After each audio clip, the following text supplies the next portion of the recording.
Bonjour à tous. Vous êtes prêts à découvrir le super pouvoir qui connecte des milliards de personnes à travers le monde et qui fait fonctionner tout ce que vous utilisez au quotidien? Je parle bien sûr des réseaux informatiques. Ces trucs invisibles qui font marcher tout ce qu'on aime dans la vie moderne. Dans cette vidéo, je vais vous montrer ce qu'est un réseau, quel type de réseau existe et surtout quels sont les composants des réseaux qui travaillent en coulisses pour tout faire fonctionner.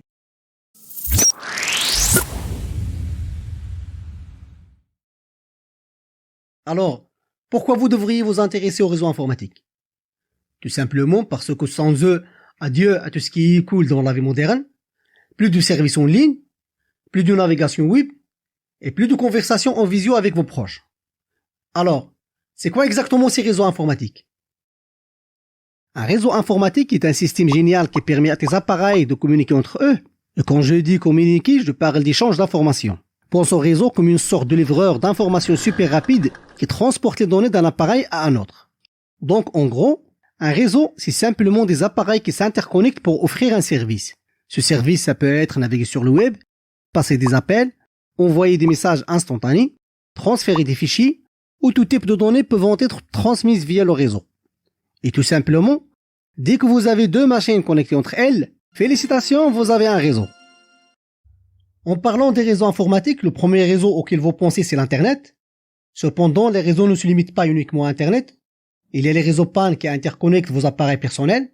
Vous avez le réseau local chez vous, le réseau d'entreprise que vous utilisez au travail, et bien sûr, le grand réseau mondial qu'on appelle Internet, qui est ici puissant et qui interconnecte presque toute la planète. Nous allons découvrir chacun de ces réseaux afin de mieux comprendre ses caractéristiques et bien sûr comprendre son usage. Commençons par le réseau PAN. Un réseau PAN ou Personal Area Network est un réseau de petite portée conçu pour connecter des dispositifs personnels. Généralement, un réseau PAN couvre un rayon de quelques mètres. Ces réseaux sont utilisés pour relier des appareils comme des smartphones, des tablettes, des ordinateurs portables, des écouteurs sans fil ou autres objets intelligents. Un réseau PAN permet de partager de la musique, des fichiers et des données entre les appareils sans avoir besoin d'une infrastructure complexe. Il est idéal pour une utilisation personnelle, comme la synchronisation de données entre un smartphone et une smartwatch, la connexion d'une oreillette sans fil à un téléphone, ou encore la connexion d'un smartphone avec un ordinateur. Le Bluetooth est l'une des technologies les plus couramment utilisées dans les réseaux PAN. Elle permet d'assurer une connexion sans fil simple et efficace entre les dispositifs. Maintenant, élargissons l'échelle de couverture de notre réseau et passons au réseau domestique. Les réseaux locaux de maison, aussi appelés les réseaux domestiques, permettent de connecter plusieurs appareils au sein d'un même foyer pour partager des ressources, comme l'accès à Internet, des fichiers, des imprimantes ou même des services multimédia.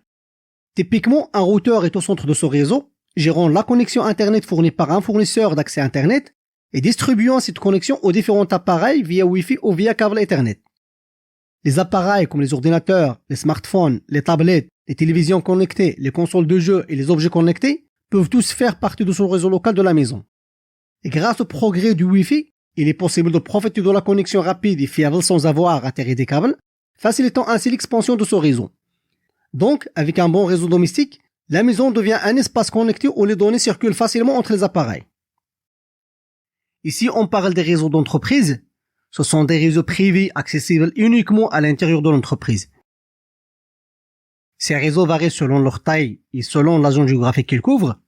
Pour cela, on trouve des réseaux LAN ou Local Area Network ou ce qu'on appelle les réseaux locaux. Ce sont des réseaux qui couvrent une zone limitée qui varie d'une simple agence, un étage ou un immeuble. Une entreprise peut avoir plusieurs immeubles éparpillés dans une zone urbaine, chaque immeuble avec son propre réseau LAN. L'interconnexion entre les différents immeubles forme ce qu'on appelle un réseau métropolitain ou un réseau MAN.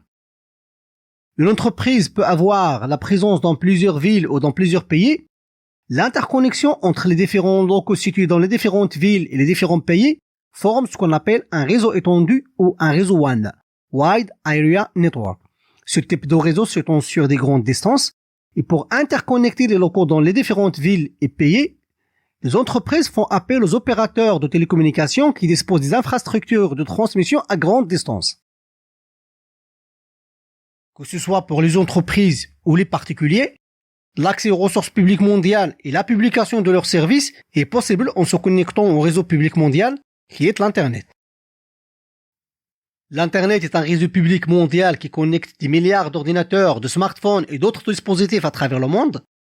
Ce réseau public repose sur une infrastructure globale composée de câbles sous-marins, de satellites, de centres de données et de routeurs qui transportent les informations sur de longues distances. Et grâce à Internet, des personnes et des organisations du monde entier peuvent partager et accéder à des informations en temps réel, transformant la façon dont nous communiquons, travaillons et apprenons. Et malgré la diversité des réseaux, ils se composent tous des mêmes composantes. Ce qui change, c'est uniquement le nombre et le type d'équipement utilisé, selon la taille et selon l'exigence de ce réseau. Par sa définition, un réseau est une interconnexion d'appareils. Ces appareils qui composent les réseaux peuvent être classés en deux grandes catégories. Les dispositifs intermédiaires qui acheminent les données et les terminaux qui sont les points de départ ou d'arrivée des données. Les dispositifs intermédiaires sont les composantes qui permettent de guider et de transmettre les informations à travers le réseau. Parmi ces dispositifs intermédiaires, on trouve les routeurs, les commutateurs ou switches, les points d'accès Wi-Fi, les pare-feux, etc. Quant aux terminaux, ce sont les dispositifs qui émettent ou reçoivent des données en étant le point d'entrée ou le point de sortie du réseau, comme les ordinateurs, les smartphones, les tablettes, les imprimantes réseau, les iPhones ou encore les appareils IoT. Donc les données envoyées sur le réseau depuis un dispositif terminal sont acheminées par les dispositifs intermédiaires jusqu'à l'arrivée à leur destination. Les appareils qui forment les réseaux sont connectés entre eux en utilisant des supports de transmission. Les supports de transmission permettent aux données de voyager physiquement à travers le réseau, que ce soit par câble ou sans fil. Parmi les supports de transmission qui existent, on trouve les câbles métalliques, qui sont utilisés pour transmettre les données sous forme de signaux électriques, comme les câbles Ethernet par exemple. Les fibres optiques qui transmettent les données via des signaux lumineux à très haute vitesse, idéalement utilisés pour les longues distances et pour les réseaux haute performance. Comme on peut avoir la transmission via les ondes électromagnétiques, pour transmettre les données sans fil via des signaux radio ou micro-ondes. Ce type de support est utilisé dans les réseaux Wi-Fi, 4G, 5G, etc. Les appareils et les supports de transmission sont des composantes matérielles du réseau, mais pour faire fonctionner un réseau, les dispositifs doivent exécuter des services qui sont les composantes logicielles essentielles pour réussir la communication à travers le réseau. Donc on trouve des services d'infrastructure réseau qui sont essentiels pour garantir la communication à travers le réseau, des services de sécurité qui protègent le réseau et les données contre les intrusions et les menaces, comme il y a des services applicatifs qui fournissent des fonctionnalités aux utilisateurs finaux. Alors la prochaine fois que vous envoyez un message ou vous regardez une vidéo en streaming, pensez à toutes ces composantes qui bossent en équipe et en harmonie pour vous offrir une expérience fluide. Et après tout, c'est ça la beauté des réseaux. Une coopération invisible et ultra puissante pour que tout le monde reste connecté.